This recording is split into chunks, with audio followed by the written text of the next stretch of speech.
देखते हैं कि जब दो असमान द्रव्यमान और असमान गति से चलती हुई वस्तुएं एक दूसरे से टकराती हैं, तो संवेग किस प्रकार परिवर्तित होता है। माना दो वस्तुएं A और B हैं। A का द्रव्यमान बराबर ma, A का वेग बराबर ua, B का द्रव्यमान बराबर mb और B का वेग बराबर ub। माना ua बड़ा है ub से और टक्कर का समय है t।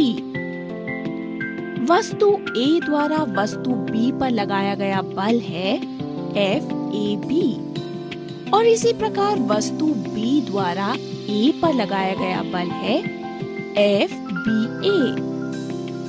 टकराने के बाद गेंद A का वेग हुआ Va और गेंद B का वेग हुआ Vb।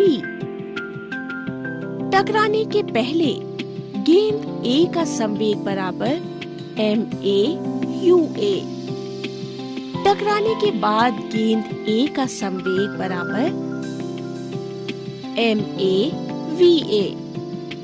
संवेग की दर बराबर ma va घटा ua बटा t।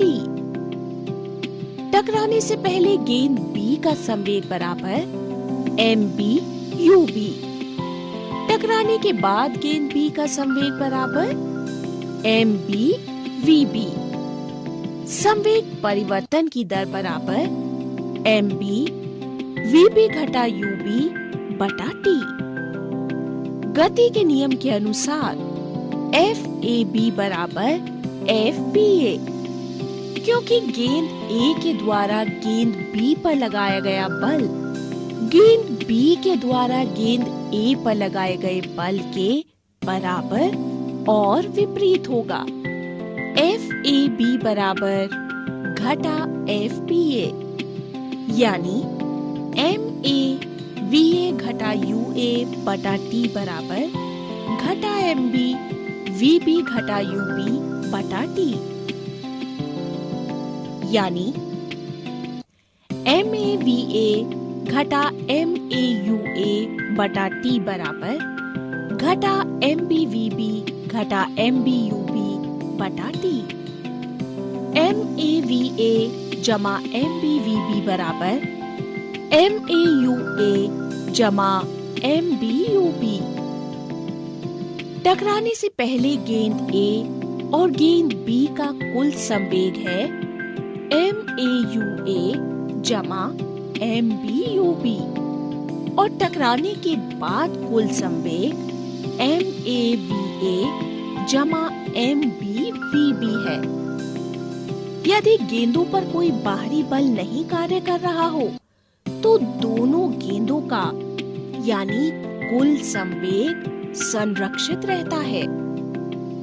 तो हम कह सकते हैं कि दो वस्तुओं के संवेग का योग टकराने से पहले और टकराने के बाद बराबर रहता है यदि उन पर कोई असंतुलित बल कार्य नहीं कर रहा हो। इसे संवेग संरक्षण का नियम कहते हैं। इसे इस प्रकार भी व्यक्त कर सकते हैं। दो वस्तुओं का कुल संवेग टकराने की प्रक्रिया में संरक्षित रहता है। एक गुब्बारा लें, उसमें पूरी तरह से हवा भरें और उसके मुंह को धागे से बांध दें।